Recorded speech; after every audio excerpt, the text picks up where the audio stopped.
Mini episode 1002 of the FDH Lounge is brought to you by Sportsology, delivering unconventional columns and webcasts about sports, TV, music, movies, and more. Follow them on the web at sportsology.com. The FDH Lounge. You want to schedule your life around it.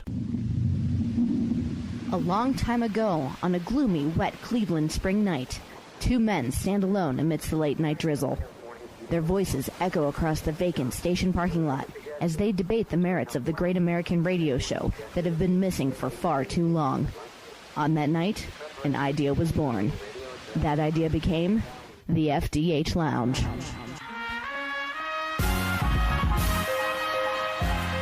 Welcome to the FDH Lounge. Hello, everyone. Welcome to mini episode 1002 of the FDH Lounge. This is FDH Managing Partner Rick Morris, here with one of our favorite FDH Lounge dignitaries, Steve Kallas. We have heretofore, I believe, only ever with Steve done sports segments previously. This is the first time we are going to branch beyond that with him. We're doing the Billions Season 3 recap, as Steve is an enthusiast of the Billions show, and it has been sort of a great pleasure of mine in getting ready for this show here and getting some notes from Steve. I know that there was initially, I don't want to put words in your mouth, Steve, not necessarily trepidation or anything like that, but what's this going to be like? I know how our sports segments go. There was a little bit of that in there, and I knew at a certain point as you were preparing there would be that kind of light bulb moment where it would be pretty much the same as anything else that we do on this show, because we like to tackle everything in sort of a uniform kind of a style here. Sports, TV, politics, anything else kind of come at it the same way. And clearly from your notes, from your preparation, from your thoughts, you got to that point. The light bulb went off. I know that you know you got this, and this is going to be a great discussion. Well, I will say one of your great strengths is the ability to do so many different things. I'm kind of limited to sports and maybe the law, but I'm a big Billions guy. You know that Lara grew up in Inwood, which is a neighborhood in Upper Manhattan where I happen to grow up. Right. So I do have a few things to say about Inwood and Lara, but I have to say it was actually a ton of fun just prepping for this. And I hadn't watched the final episode until like 10 days ago, because when these shows end for the year, Rick, right, you have to wait so long for next year. I know. I just like them to linger for at least another week or two, because I just want it to linger. I don't read anything about it. I don't go on any, site to look at anything. I just want to read it, but see it. But I do kind of stretch the end of these things out. Things like Mad Men or Breaking Bad or, of course, The Sopranos. I always did like to let it go a few more weeks. That way, for some reason, I think I just hold on to it longer. No, well, listen, I appreciate the sacrifice you are making and acquainting yourself with the end of Billions Season 3 so we can do this. And I feel the same way. It's a long wait until Season 4, but I feel like we're going to give people something to hang on to here. And again, this is one of my favorite parts of the whole FDH Lounge project, is doing TV reviews and previews, as it were. And through the course of the season, we've been doing a top 5 format every week of top 5 things to look forward to for the next episode. So the basic format that we're going to do today are the top 5 themes of Season 3 as I rank them out, and I will have you react to them. You have had a chance to look those over, think through them. But I know that another part of your process has been, in terms of getting ready for this, you were talking about it a little bit to me off air, the whole thing, as well as texting to me, some of the things about the way that this is a peculiarly New York show, the way that it is set there, and the way that you guys who are from the area, who know the geography inside and out, there's levels that people like me aren't even necessarily getting when we see this, that makes it that much more of a quintessential experience if you live there or you have lived there previously. Well, yeah, and I would just say, as one great example, the very first episode of Billions, which is what hooked me on it right away. I liked it immediately, but I loved it because it turns out that Lara is just, a middle-class, lower-middle-class kid from Inwood. Inwood is Upper Manhattan. It's the last neighborhood of Manhattan. Harlem goes to the 150s. Washington Heights goes to 200th Street. And Inwood is a little, now hot neighborhood, I'm told, not so hot when I grew up there, from 200th Street to the Bronx, which starts at 225th Street. And Lara, in the first scene, and you'll recall, this all started where Bobby Axelrod, it was kind of a Cantor Fitzgerald thing from 9/11, you'll recall. Right. People had passed away, and they were giving out scholarships. and a woman whose husband had died in 9/11, obviously Axelrod lived, and was trying to do things for, poor kids, scholarships, etc. One of the women, who was a wife of one of the people who had died, publicly made some complaints about Axe and what he was doing. And Lara simply took her to the side in season 1, episode 1, and gave her a 2-minute discussion on where she's from, she, Lara, being from Inwood, that is the perfect description of the neighborhood I grew up in the 70s, into the 80s, and I assume with them the 80s maybe into the 90s. And that was, look, if you have a problem with me, come see me. But if you ever make your problem with me public, or with my husband public, you got a real problem. You're out on an island. You're by yourself. Never do that again. And it was just such a perfect description of how it was where I grew up that I was like, wow, whoever wrote this stuff grew up where I grew up. And I'm still trying to find out who that person is. Has to be one of the writers. But that's just one example of many. There are a lot of, to me, Billions on a much smaller level is like a Woody Allen movie. People say to watch and understand fully a Woody Allen movie, you have to be either Jewish or from New York, or preferably both. I'm not Jewish, I'm Greek, but I'm from New York, and I roll in the aisles when I see Woody Allen movies. So there are a number of things. Maybe we'll talk later about the egg cream when we get into Ira and Chuck and their meeting in a diner. But just there are some things along the way that remind me so much of where I grew up. And perfect to a T was the Lara speech in season 1, episode 1. Absolutely, and her character is very interesting. It was something that really roots the Axelrod family to that blue-collar upbringing. We saw a lot less of that in Season 3 with her being divorced from Bobby. Hopefully we'll see more of that as we go along, and I think we will. I think Season 3 was a certain kind of peculiar direction where it was just dealing more so on the high finance end. I think it's probably going to loop back around and connect more to her and the surroundings that she came up from, even if it's only tangentially. My guess is we'll see more of that in Season 4 and beyond. But a couple of the characters you mentioned there, that sort of sets the tone for number 5 here on our list of the top themes for the season. So here's our number 5 theme. Proof that there are no permanent friends or enemies, just permanent interests, comes in the form of several settled feuds. Chuck versus Bobby, Chuck versus Charles, Chuck versus Ira, Wendy versus Laura, and Dollar Bill versus Spiros. Now, the last of those, Steve, was a high comedy kind of one, and probably the lowest stakes of the bunch, although I don't think Spiros would agree with that since his Porsche got totaled at one point. But relative to some of the other things there, that one was kind of played more for laughs. But it was very, very interesting because as the year went along, this is one of the big ways that Season 3 differed from Seasons 1 and Season 2, that you saw a lot of these blood feuds really kind of dissipate as the characters were finding out what they had in common in terms of their interests, and really sort of maybe in a way being cynical and putting it aside. Maybe Chuck, for example, maybe he felt some guilt towards Ira, and I guess he kind of did, but at that point, it was interesting the way that they kind of came back together. Wendy versus Laura. I think Laura probably just didn't feel threatened by Wendy anymore, partially because of being divorced and partially because I think maybe she saw she was being irrational about seeing Wendy as a threat.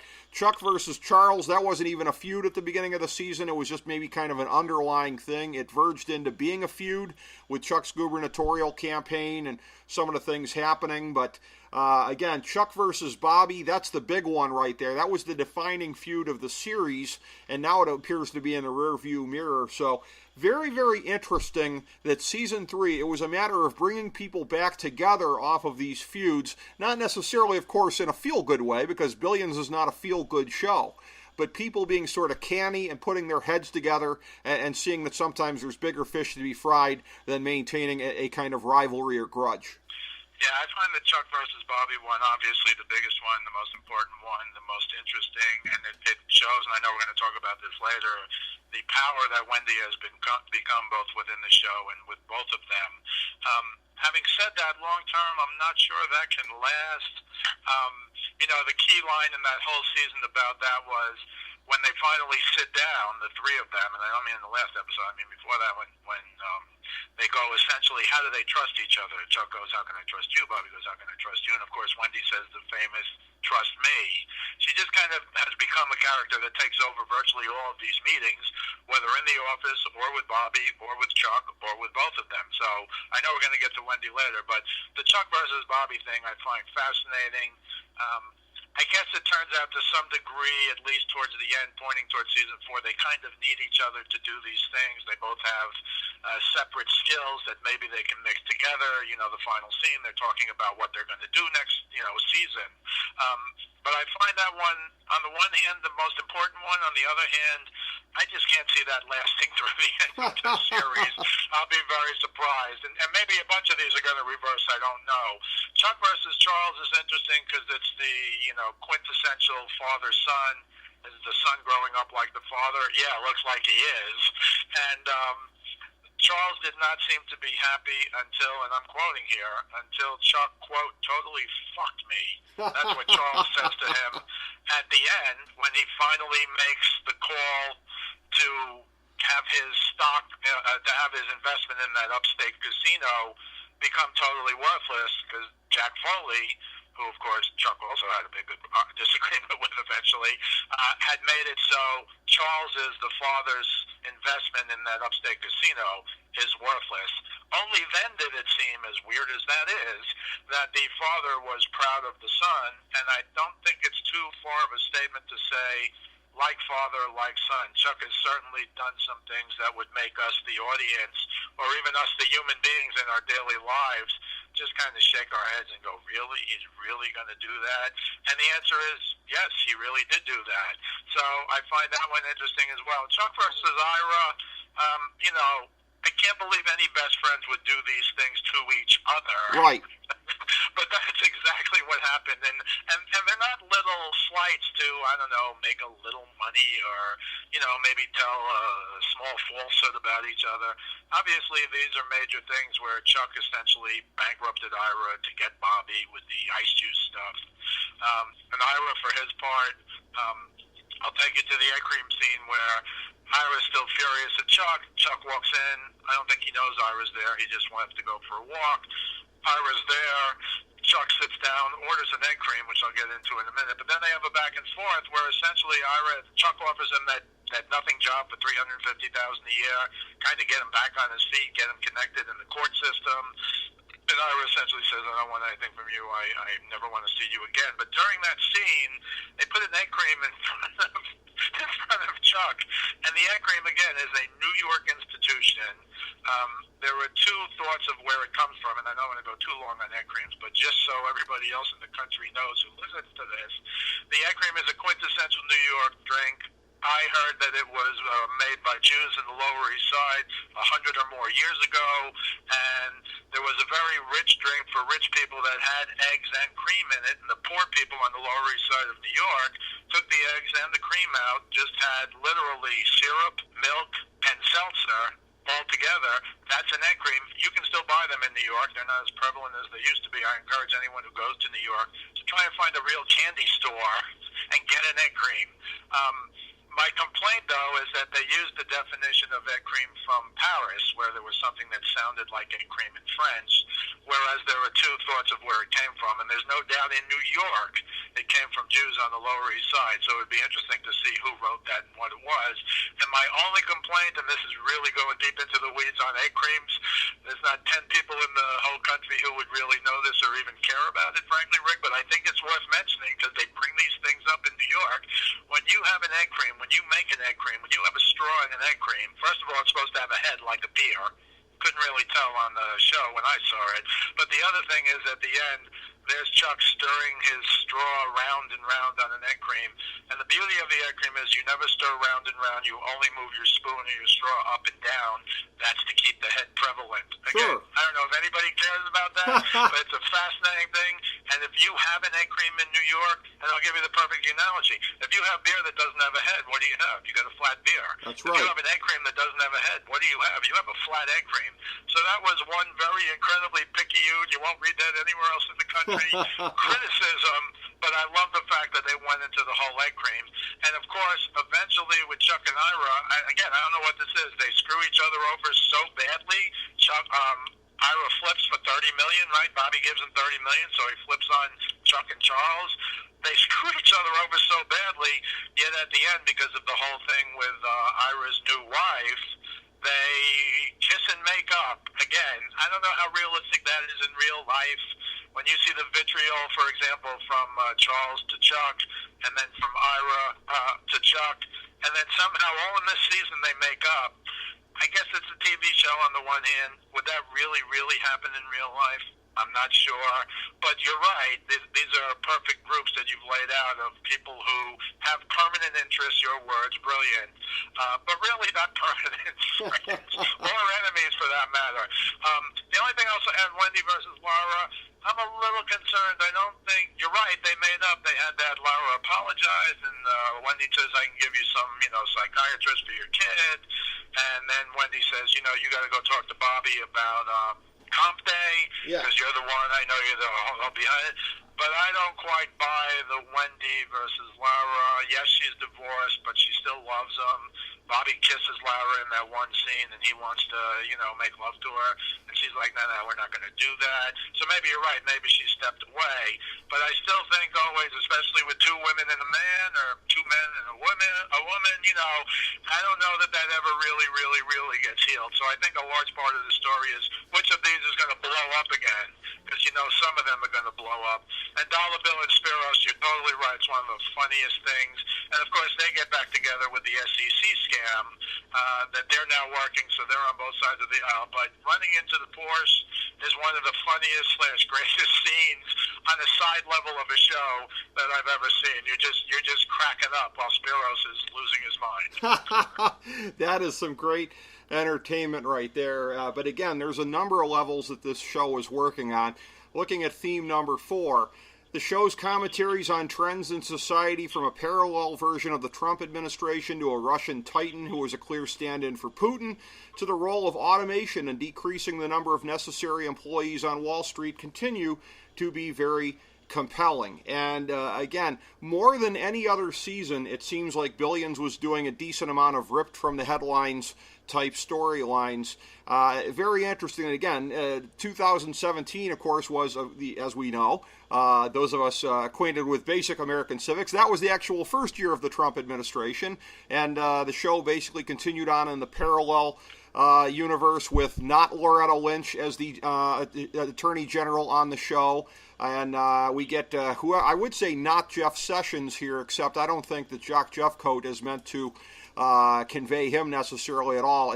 Much more Trumpian of a figure as the Attorney General. But again, this year was the year that they really, really sort of committed to trying to put the show in the moment. And again, somewhat of a departure from past seasons. Very interesting the way they pulled it off. Well, I understand what you're saying. I thought there was at least, yes, Jeffcoat is more Trumpian in the way he is, but I will say this. I think there's a reason Jeffcoat's name is Jeffcoat, given the fact that Jeff Sessions is the real Jeffcoat, if you will, in real life. And I also thought there was something, and maybe I'm just jumping out here, but I just thought there was something in the fact that Jeff Sessions is a very tiny, very small, killed on social media for being so small. Yet Jeffcoat is a gigantic, big, strong guy. I don't know if that was someone just goofing. I don't know. I don't know where the politics on these guys are. I'm going to guess they're somewhat liberal-leaning, just from the general liberal-leaning, not necessarily even of the show, but of what all these writers essentially are. I could be wrong, but I will say this. The one direct conversation or smack at Trump is when Chuck tries to bribe Spiros or threaten Spiros. He wants him to testify as to what was happening inside Axe Capitol, and Chuck goes, I have that thing on you. And Spiros goes, you mean that old date rape allegation? And here's his quote. Quote, Spiros to Chuck, quote, say it loud, they might even make me president. Obviously a reference to the tape and all the accusations against Trump. That was the one direct thing I thought I saw that was obviously, on the one hand, critical of Trump, on the other hand, saying Spiros is right. Whoever's gone under because of the Me Too movement, whoever those people are, and there's lots of them, It sure isn't the President of the United States now, and that was Spiros's and, of course, the writer's point. So I do think you're right about them getting a little political, and again, maybe that came because whatever you think of the Trump administration, it is like no other administration in the history of the United States. That's right. As for the, again, these are fantastic. I mean, you're right in terms of the commentaries on trends in society. These topics are great. John Malkovich as the stand-in for Putin is, and we'll talk briefly about, I think he's the biggest threat in this whole thing, forward-looking. But, you know, he does whatever he wants. He's certainly the quintessential, our general view of Putin. You know, he's the man in charge. He says fuck you to everybody. He gives Axe $3 billion. He takes out $1.5 billion just to test them. And you know, frankly, that's kind of what Trump does as well. So there might be all kinds of, from Jeffco to the Spiros comment to the way John Malkovich is, that might also be kind of a commentary. You know, he can get Maria Sharapova to play tennis with Axe. You know, those guys, he's checking Islanders all over the ice hockey rink, and, you know, maybe he's going to buy them. So he's one of those guys. He's got more money than God and does whatever the hell he wants. Having said all of that, I think with respect to him, and I agree with you, he's Putin-like, and this is especially timely in light of the fact, now they didn't know this when they made that episode, I'm sure, but, you know, now that these guys are going to sit down for a one-on-one with just interpreters, Trump and Putin, I think in a few weeks or a month or whenever it's going to be. But what I find to be most troubling, and I don't mean troubling like it bothers me, I mean troubling for the characters in the series forward-looking, whether Axe likes it or not, he's gotten into bed with John Malkovich, and I don't know how he's going to get out. They had that great conversation in the car between Axe and Hall, where they go through, well, if you say yes to him, in terms of do they want to kill Taylor, does you know, Axe want Taylor killed? And he's like, no, I want to make him suffer and that stuff like that. But the problem is, or I want to make they suffer. That's what I have to say for Taylor, right? I have to use the right. No, that's a whole other thing. This non-binary gender thing, which, by the way, is a good sidelight of the story in terms of its importance outside of the series. That's right. But also to some degree inside. But I find the problem is now that he went and got the money, he got the $3 billion. He took $1.5 billion out and he gave it back to Axe because he didn't whine or complain. You know, that whole scene. But here's the problem forward-looking. I don't know how Axe gets out of this because at the very end, Malkovich says to Axe, he goes, well, look, you better not hurt me. Right. And if he's actually going to give his money to Taylor and Axe destroys Taylor, and that's his goal, that's what he said to whoever he said it to, Wendy or somebody else, well, that's going to, by definition, hurt Andelov. Yep. So I don't know where that goes. I think he's in trouble. And by the way, if I could just say, if Putin understands, because if Andelov understands, because he calls Taylor she one time, you'll recall, it seems to me that in Russia, where, you know, gay people, and I'm separating them from non-binary gender people, who must be weirder to the Putins of the world than gay people, if gay people are persona non grata in Russia, and I believe they are, why would he even do business with this guy? I think he might just go kill Taylor just to kill Taylor. I don't know what's happening next year, obviously, but I was trying to think it through. How does Axe stay out of trouble with Andelov? And I don't have the answer, because either way he goes, as they talked, if you say, yes, kill Taylor, he's got something over you, Putin has something over you. If you say, no, don't, and Andelov gives him the money, and you destroy Taylor, you're really going to hurt Andelov. Right. So how does that shake out at the end? I'm not seeing any. It came to me that Andelov would kill Taylor just on his sexuality. Right. In the real world, if you will. But again, I mean, that's for the future. I just find that whole thing a little strange. But you're right. We have the Putin-like character. We have some comments on the Trump administration. And finally, the whole thing with quants. When I was watching the whole thing with quants, which is the thing on Wall Street, hasn't taken over yet, but there certainly are. You can buy or invest with people who just have quants. They just have computers essentially picking the stocks. Now, as with everything, the humans have to input the information. But I'll give you this analogy. I'd say in the last 5 or 7 years, at least at the 3 New York airports, in the old days of 6 or 7 years ago, you could walk in, go to a restaurant, get a waiter, order your food, blah, blah, blah, blah, blah. And then about 5 years ago, it started to be they had these things on the tables, right? I'm sure you've seen them. I'm sure they're in most airports now, where you just punch things on the tablet on your table to order. You don't even talk to a waiter. Right. You know, somebody might come over and give you water, but you have to order on the tablet. So I'd say maybe, again, 3 or 4 years ago, my son and I would go to the airport. As you know, my son is a big, fight for $15 an hour and help the worker, and I'm with him, frankly. I agree with that. So we would always look for either a restaurant that had waiters or even within the ones that had some tablets when this was an experiment. We'd go wherever there was a waiter. We want to be waited on, and we leave a good tip, and that's how we think it should be. Flash forward to the last, I'll say, 18 months. I've been in the airport a few times, 4 or 5 times, and there are no Newark, LaGuardia, Kennedy in New York, New Jersey. There are no more someone comes over and takes your order in any restaurant in these 3 airports. And it's disconcerting. A guy like me doesn't want to punch things on a tablet. You can go to McDonald's now, and they tell you, do you want to order on the tablet? I don't go to McDonald's much, but I do for breakfast sometimes. And I'm like, no, I don't want to order on the tablet. Can I tell you? Yeah. and so analogizing that and what's happened in the last 5 years, i.e., for example, at airports, you can't get a waiter. Now, somebody brings you out your food, and somebody takes your plates, but that's all they do.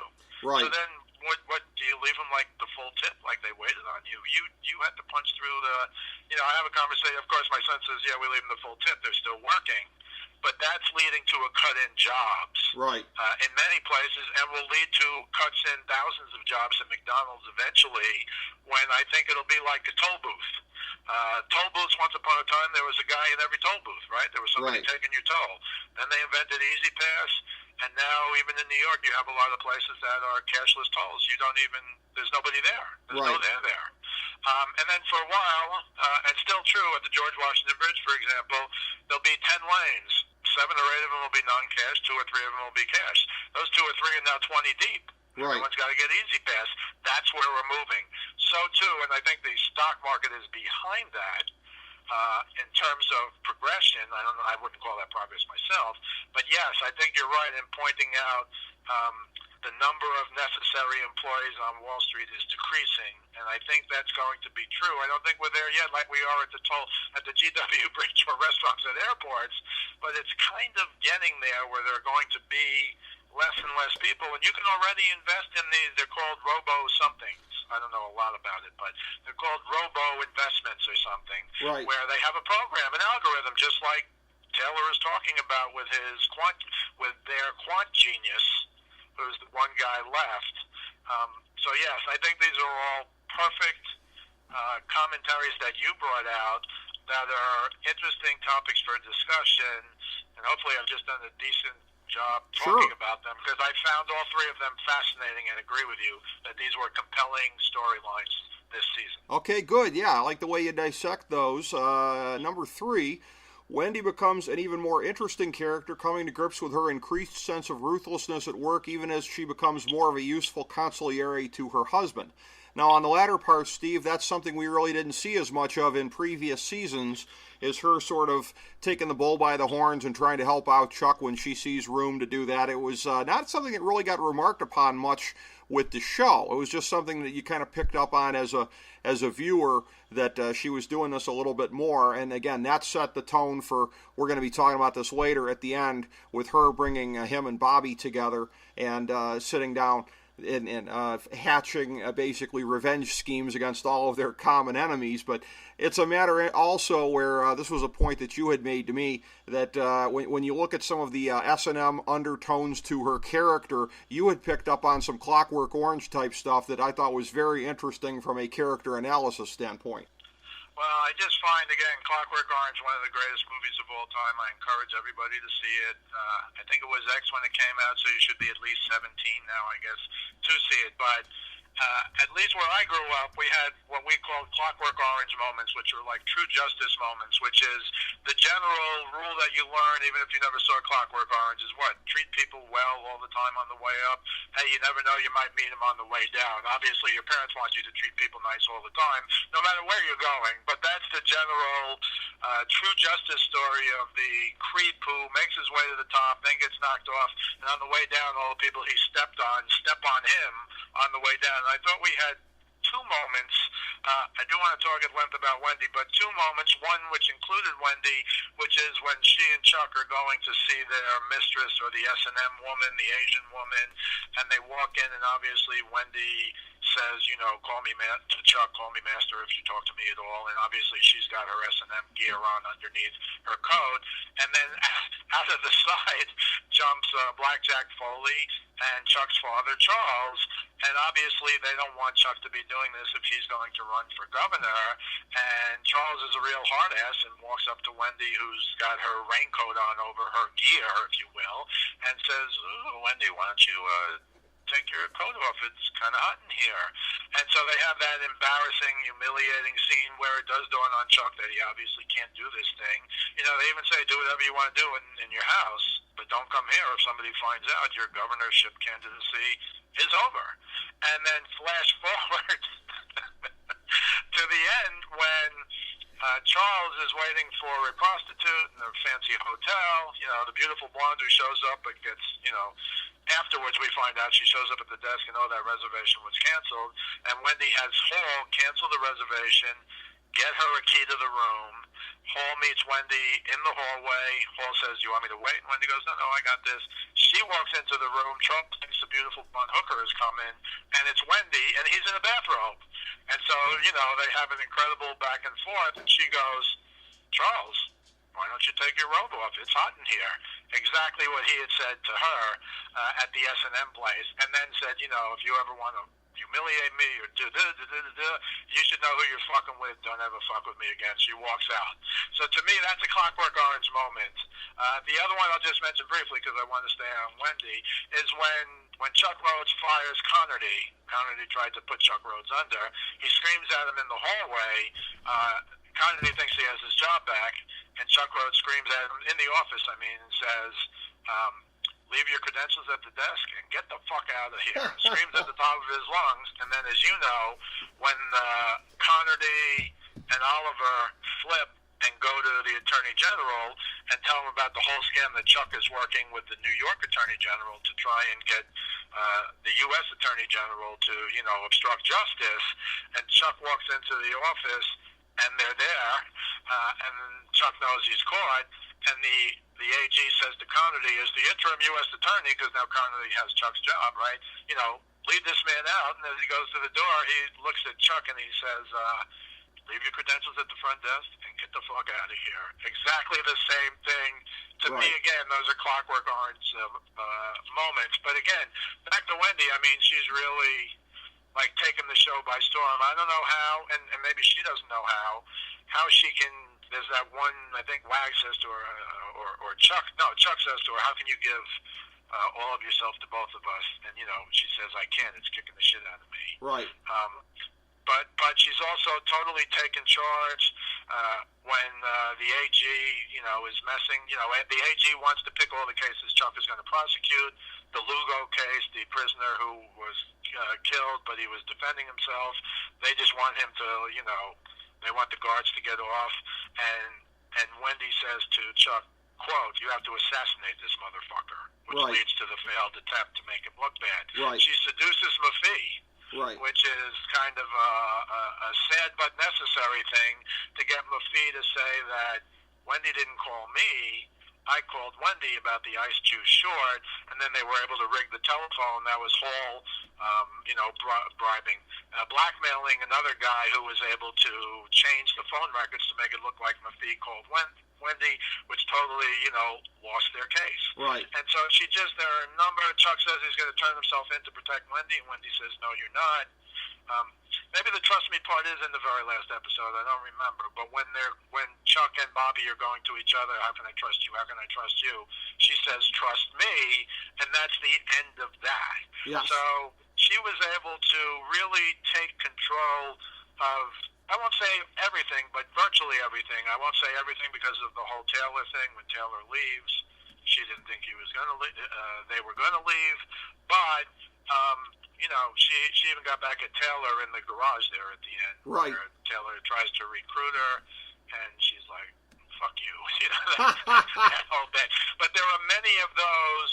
Now I know she was tough with some people, especially workers in past seasons, but it never became clear. Although it might have been clear to Blackjack Foley, who says, well, it must be hard to serve two masters, or maybe they're both serving you. Sure. I thought that was a telling comment by Blackjack Foley when he had to interview the candidate's wife. Of course, he became not the candidate. But I find Wendy to be very complicated. I still don't know. When I look at it sometimes, I think, how could she marry Chuck Rhodes? How did that really happen? Not that, I'm one to comment on relationships, but you know what I'm saying. When you look at her and Bobby, maybe you could see that kind of, the billionaire hedge fund guy and her, and maybe they'll never cross those paths because they haven't so far. I would have thought if they were going to, they would have by now, especially since Chuck's Axe is divorced. I never quite saw that Chuck, when, she said things like, "You're the greatest at working out a plan. I've never met a man you couldn't deal with." Gives him some incredible compliments, but I really thought it was over when he broke into her computer to get that information. Right. I thought that was going to be the end. So I don't quite understand the Chuck-Wendy marriage, but, you love who you love, I guess, and we'll go from there. But, yeah, she's a very complicated character. She has become a useful, as you say, consigliere to her husband, and certainly in the last scene brings everybody together, let's talk this over. And, Chuck is saying things like, I don't have a grudge against you, Axe. I'm not the U.S. attorney anymore. I got fired. Right. And they're both willing, by the way, it seems like, to die for Wendy. So maybe Blackjack Foley is right. Maybe she's not serving two masters. Maybe those two guys are serving her. And maybe that's something that will be expounded upon in season 4. Well, she does have a dominatrix complex. And again, it's the closeness between Wendy and Axe, I think, that was the thing. And you saw it explicitly a little bit when Chuck, the jealousy right before he spied on her laptop, was when he had spied on them being together and how they looked like a couple of teenagers. He said, "I always." At the office, yes. Yeah. Outside. Yeah, you're right. Now that you said it, I remember that. Yeah. Yes. And then he just drove away. He drove away. He didn't even go up there. Yes, I do remember that's and don't something. forget also, she did have that, this isn't with Axe, but she did have that affair with the millionaire astronaut who blew up. Right. And asked Chuck if he had been following her. Of course, it was the father, Charles, who gave Chuck the pictures. But you're right. I think, and maybe I'm just being, maybe this is sad, maybe I'm just being superficial, Rick, but certainly Axe and Wendy make a more, I don't know, believable couple than Wendy and Chuck. But hey, who knows? I'll say it again. You love who you love. Well, and that's the thing, too, is that if they fall apart at some point in this alliance, that's probably going to be why, because it's going to creep back in there, because Laura, that's the main reason that she was always suspicious of Wendy, because she saw this connection as well. I always thought what would have been hilarious is because you're talking about this in a way where I'm going to even go further and say that Laura is somebody who definitely comes off to me as, I wouldn't have thought coming into this season necessarily shallow in terms of money, although she seems to be morphing into that. But shallow, at least in terms of other ways, i.e., she would never give Chuck Rhodes a second look. I always thought that if Wendy and Axe had something happen, Laura swallowing her bile to have revenge sex with Chuck would have been one of the most hilarious things. Can you, just the close-in of the looks on her face as she's going through with that would be high comedy indeed. I think she'd be closing her eyes myself. We're just speculating here. We're just speculating. Right. Yes, we're sort of booking this on the fly, as it were, as we look ahead. But we talked about the end of the big rivalry of the show, and we'll get to that more with point number 1. But for point number 2, the top 5 themes of the season, it sets up where we're going, the roadmap from here, at least through season 4. Here's point number 2. the show's titans, Chuck and Bobby, are upended by their respective proteges, Kate, Brian, and Taylor, as well as the Attorney General in Chuck's case. So you've got a circumstance where, again, it's the three on the one side here, Kate and Brian, who were underneath Chuck in the U.S. Attorney's office there, kind of learned at his feet, and as Kate makes very clear, just, took that and eventually ended up using it for their own purposes someday. The Attorney General, who Chuck tried to bring down, who, because of them, and let's not forget Dake as well, looking for his own revenge, that they were able to thwart him. The Taylor thing, again, this is something where I saw it all season long. I kept commenting on this as we were going along and doing the previews each week here, that going back to when Taylor was running X-Cap, the way that Axe was surreptitiously trying to exert control, and all these things here along the way. The seeds were being planted for an entire season in terms of where this was going. It's still, to me, I think it was great writing and directing in the sense that the moment was still somewhat kind of shocking when Mace Capital was unveiled. And even though I had seen some measure of something coming, the subterfuge and the level of cunning that was used, clearly Taylor learned very well from Bobby, and was put to use there. And again, each of them now upended by their proteges, Chuck and Bobby. And then, like I said, you throw the Attorney General in Chuck's case as well, an enemy there. So that's going to lead to when we get to point number one on why they're having to pool their resources, because each of them has made some very formidable enemies in terms of people who've been underneath them, plus the Russian billionaire in the case of Taylor, as you said. And I was highly anticipating the introduction of Malkovich's character, because these are the same writers 20 years ago that did Rounders. So we got a Teddy KGB-esque type figure there. Good one. And it was the character did not disappoint. So you can see why Chuck and Bobby are going to have to pool their resources, because, again, these are very formidable enemies that they have made, those who learned underneath them. And I come back to one of these cliches from the world of pro wrestling, when you will sometimes see a break between teacher and student, and the teacher character will be like, I might have taught you everything you know, but I didn't teach you everything I know. And that's where they're going with this. Right. Well, but it also seems like they taught on both sides. Yes. Chuck and his underlings and Bobby and Taylor, that they taught them so well. And, of course, you learn a lot by observing. You learn so much by observing on Billions and in life, that I think they, on both sides, learned so well as to be able to deal with, at least temporarily, take down Chuck. I don't know where that's going. And certainly at least to become a competitor of Bobby and Taylor's case, that you are able to upend them. The reason I wasn't shocked with Taylor, surprised but not shocked, is because Taylor kept the quant thing going away from Bobby. I know apparently some people thought that that they were going to perfect the quant thing, and then Taylor was going to present it to Bobby. But I don't think anybody would really think that Bobby would say, "Oh, okay, you went behind my back when I told you not to do it," and blah blah blah blah blah. I don't think Axe would ever have accepted it, even if it worked. So when I saw that, I was like, "Wow, there's only one goofy quant guy left who's a brilliant nerd, by his own admission, and Taylor." So they were doing that. So I wasn't shocked at that. It was interesting, though, that according, I think it was, to Wags, who is a whole other character who you could do a whole show on, but apparently after the big meeting at Citi Field where everybody comes with all the money, apparently Taylor was able to get 3.5 out of the $6 billion switched to Taylor, and it was Taylor who made the very impressive speech at the meeting. X kind of handed it over to Taylor, thinking maybe Taylor was in his corner. He had given him $20 million, even though he had given them $20 million, even though Taylor wanted $50 million.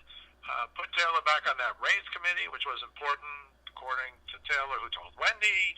Blah blah blah blah blah. But yeah, I think they just were able to so perfect. I personally was shocked when the New York Attorney General Epstein turned. And again, I guess because of Connerty and Oliver, turned on Chuck. And I think Kate Sacker, who's an interesting character, is trying to always play, she's just seeing which way the wind's blowing. Right. whichever way the wind's blowing, that's where she's going. Chuck is going to make her the head of Crim.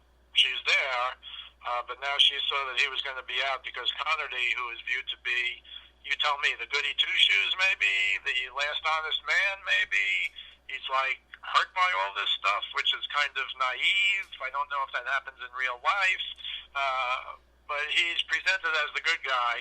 And if I could just branch off for a second to Inwood, because the two Inwood guys that Lauer knows, who, by the way, to me are like Inwood guys, guys in an Irish bar, and Connerty is from the Fordham section of the Bronx. Now, again, if you live in Inwood, you can walk over to the Fordham section of the Bronx. There's a bridge on 207th Street in Inwood where if you walk across the bridge, you're in Fordham in the Bronx. Right. And, of course, the two Irish guys, I assume they're supposed to be Irish because at least back then it was the white people were Irish. I was a Greek, but most of the white people were Irish, and of course they had Dominicans and a lot of black people down by Dyckman Street in the projects. I lived 2 blocks from the projects. And so those two guys, frankly, are kind of like Inwood guys, I would say, from at least the 70s and the 80s. Obviously, these guys must have been teenagers, I'm going to guess, in the 90s maybe. But the stereotypical Inwood guy is kind of true. And, of course, they go, we just kick you Bronx boys, we kick your ass for fun. And Connerty's like, no, that's not true. We come over to kick your ass. And I assure you, nobody ever came over from Fordham when I lived in Inwood and did that in sports or fighting or anything. Of course, I'm biased. And let me just say one final thing on that, which kind of bothers me a little. If you see the bar where the Irish guys are always hanging out, right, and that is what happened in Inwood, at least in the 70s into the 80s, until most of the Irish guys left, there were 10 Irish bars in Inwood. It was an Irish neighborhood in a certain part of it, and then again, Spanish in another part, black down by the projects, where, by the way, Lou Alcindor, Kareem Abdul-Jabbar grew up in the Dyckman projects. Right. And whenever you hear him say he grew up in Harlem, that's not true. And one time a reporter got him on that, and he said, well, yeah, but I spent so much time in Harlem, I feel like I'm from there. That's just another personal complaining aside. But the final thing I do want to say, which bothers me, is the bar Cullen's, that you will see them go in and out, has been in a bunch of scenes, including this year when Connerty walks up to the guy and punches him in the face, sucker punches him before they get arrested. Right. When they try and come in and make those guys flip. I know those guys are never going to flip if they're from Inwood.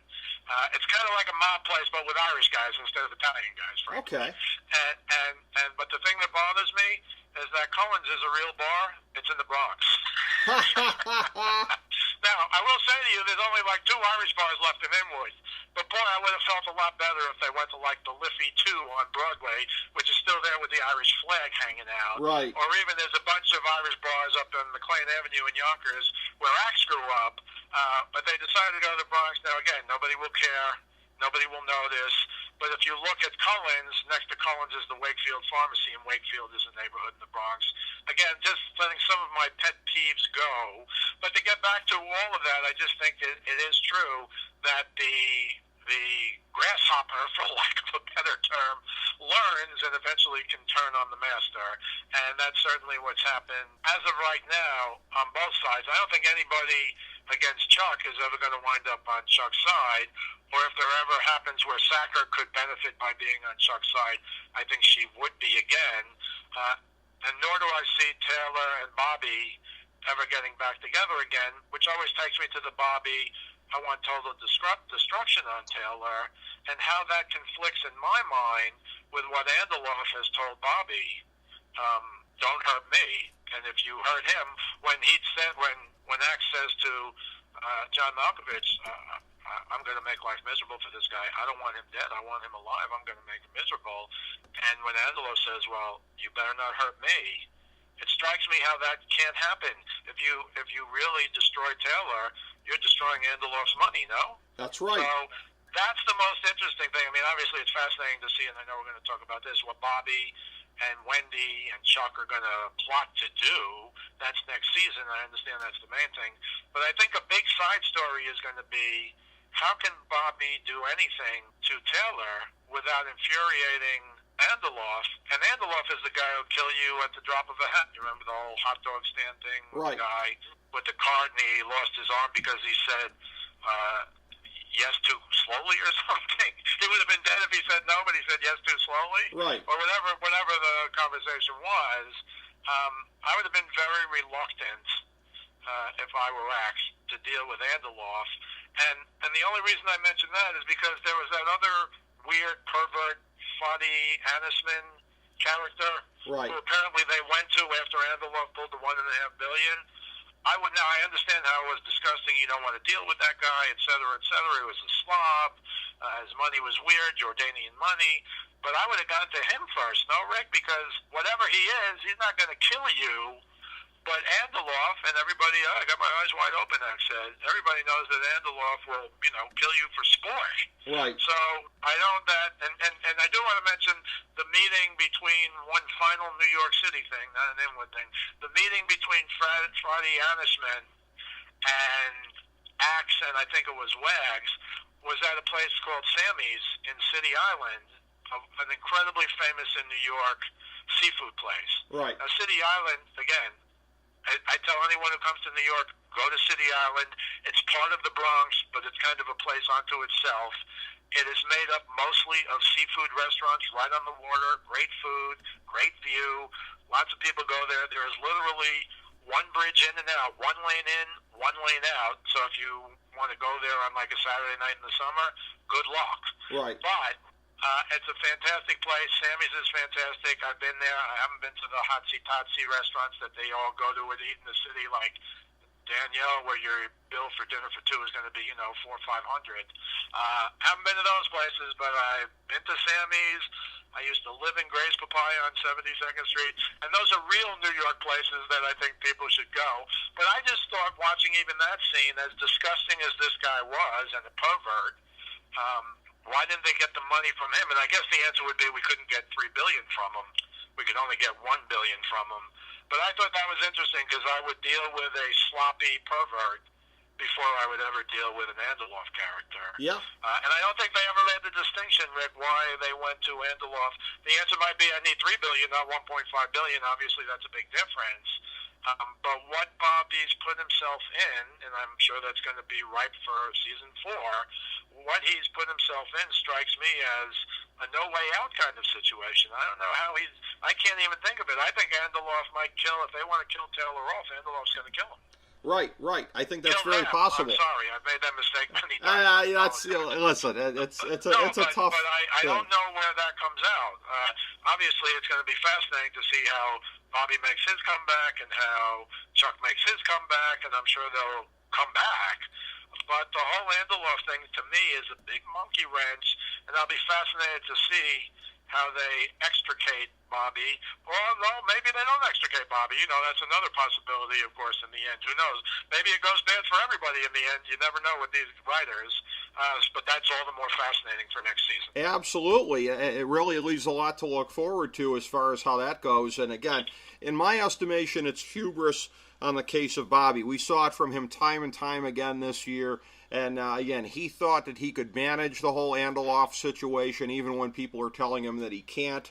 So that leads us to our first point, which a decent amount we've already talked about already, but I'm sure we'll have some more elements to talk about. The number one theme of Billions Season 3, after shockingly settling their beef under pressure in mid-season, the entire series going forward is upended by the scenario of Chuck and Bobby pooling their intellectual, financial, and Wendy-related assets in pursuit of the destruction of their new enemies. And again, this is a thing where I often say to people who don't know much about Billions, I always say, you have to sort of grade on the curve that it's like 40 years later and that it's on cable, so the standards for the writing and everything are a little bit higher. But I said, to me, it's sort of like the Dallas of today. If Dallas was on a little bit more elevated level of it, because, again, it's in the 70s and 80s, the oil fields and whatever, that was like the frontier. Today, it's Wall Street. And it's a lot of the same kind of, rich and powerful kind of thing. But again, being that it's at least I think considered a mostly prestige drama, that again the writing and the plotting and everything like that is on a higher level. There's less soap opera-y stuff, not to say none, but less than Dallas had. But it's a thing where imagine JR and Cliff Barnes actually sitting down and realizing, hey, we got to work together on stuff, because again, this was a serious blood feud that there was between them, and it's one thing when they're both facing the fear of jail at mid-season, but it's a thing where who knew that this throwaway sentiment was going to be something that would come back to loom so large. Wendy, in that conversation with Wags, saying, they actually got to be friends at first. They saw a lot of each other in each other, and they were the smartest guys in the room, and they knew it, and they sort of bonded over that, and it was very interesting. But I'll tell you that, and this is the point I'm going to leave it on as I throw it to you. I don't know that aside from any of the legal scenes, and there have been a handful of them where Chuck and Bobby are sitting on the other side of the table and whatever, I don't know that we've ever really seen Chuck and Wags mixing it up in a scene. I'm looking forward to huddles that involve those two, Wags making one of his flip references to something, and just the utterly bemused look that Paul Giamatti will bring as Chuck Rhodes in that moment. You got me really looking forward to season 4 thinking about that. Yeah, well, I have to say, I thought one of Wags' finest moments in the whole season was when he bought the plot in that small cemetery in Manhattan, and just the whole conversation, not the way he shook down the ambulance chaser lawyer, I mean, that was typical Wags, but the whole pondering over a gravesite, when whatever it is, I forget, in his 60s is a good run, or, all that kind of stuff. It was so fascinating, and then to conclude, of course, he lies down where his body will be and just looks up at the sky. They have the camera from above. I thought that was hysterically funny. But he has so many, I love the whole episode with the traveling Wilburys. Yep. And anybody who knows the traveling Wilburys, who really, when you look up the makeup of the group, Roy Orbison, George Harrison, the guy from ELO, Lynn, God, I'm missing one quintessential. I can't believe it. Let's see, Lynn. Oh, Bob Dylan. Shoot me now for forgetting Bob Dylan. But the notion that Aspiros, for example, like I knew at the end when he came back that they were still going to say, there's no way you can be a Wilbury. I thought that was just one of the funniest episodes. And then, of course, they played one of their songs, one of their great songs, where Roy Orbison sings the chorus. I just thought it was so fantastic. So, again, there are so many references at so many levels, music, art, movies, and New York stuff, as I've tried to lay out a little bit here. I think it was just so fantastic. But I do have to say, looking at Chuck versus his problems and Axe versus his problems, although I think the biggest one in terms of life and death, if you will, is Andeloff, I don't think Axe is going to really have a problem with Taylor. This will either be there's enough for both of us, I think. But with Chuck, I don't know how he's going to get back at the whole. I mean, you're talking the whole establishment now. You're talking the Attorney General of the United States, Jeff Sessions' position. Again, not that Jeff Code is Jeff Sessions, but they hold the same office. In addition to now the U.S. Attorney's Office in New York, where honest, for lack of a better term, Brian Connerty is, at least for now, the head. Although I can't believe Sacker is really going to like working under Brian Connerty, not something anybody has mentioned yet, but she was made the head of Crim.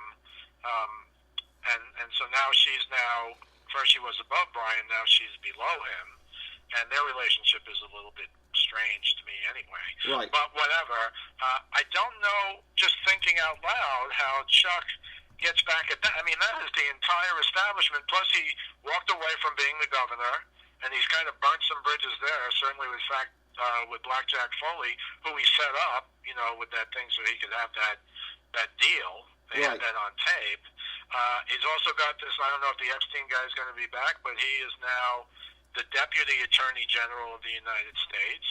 That would be the Rob Rosenstein. I'm not saying there's any parallels there, but that's his job. That's what he is now. I don't know if he's a one-shot wonder or if he's coming back. I just think in terms of getting back to a position of power, Chuck has a much bigger hill to climb than Axe. But and again, maybe I'm totally misinterpreting this, but I don't know how Axe, he can deal with Taylor, I don't know how he deals with Andelov. I just don't know. And I'll say it again, if they're really going to go the Putin-like Russian oligarch, which is clearly what this guy is like, I have no idea how he could deal with somebody like Taylor, just from a straight-up, it would be the equivalent of a diehard racist in the South in the 1840s dealing with a black guy. Right. That's a good point. So I don't know where that's going. On the one hand, I think professionally it's going to be tougher for Chuck Van X, but on remember that final scene with Hall, he says, put extra protection on Lara and the kids. Right. When he walks out of the whole Andelov meeting. So he knows there's something there. I don't know. So I view it as two different hills to climb, if you will. And I don't know that it'll be interesting to see, I guess, if Axe, Wendy, and Chuck have a conversation about what do I Axe do about Andelov, especially since I want to destroy Taylor. That's the most fascinating thing to me. And again, I might be totally out of line because that seems to me to be a gigantic life and death story as opposed to can I get back on my throne, which is what both of those guys want to be. They want to be kings. Essentially, they want to be the kings. Right. I'll go out on a limb here. My early sense is that the strategy to come up with is to more or less not have fingerprints on taking Taylor down, make it look like a screw-up on the part of Mace Capital so that Andelov takes out the revenge. And because, again, I think that Bobby is going to second-guess not having Taylor killed, and that basically doing something, making it look like Taylor screwed up the money, that would be my early guess. And that would mean writing off Taylor. That would mean a very dramatic decision, but that would sort of be my sense there. By the way, and you mentioned about Kate Sacker also, I'll mention this in my final comments here, played by the very beautiful Condola Rashad, which, again, parents, Felicia Rashad, Ahmad Rashad. As I always say, people, genetics are undefeated. And Condola Rashad proving that yet again. So, it's going to be very interesting, the dynamic between her and Brian Connerty, as you said, going forward. That is an issue that has not fully resolved itself. Connerty leapfrogging her to get that position. I hope somewhere along the way they carve out something for Dake going forward, too, because I found him to be an interesting character, and, he's gotten his revenge on Chuck, so one would think he's kind of redundant at this point. And revenge on Chuck... Well, maybe Oliver's best line of the whole season is at the end when Chuck is fired, Connerty's walking him out, Chuck turns around and says to Oliver, so what did you get out of this? And Oliver said, I got the pleasure of watching all of this. I thought that was a classic line by him.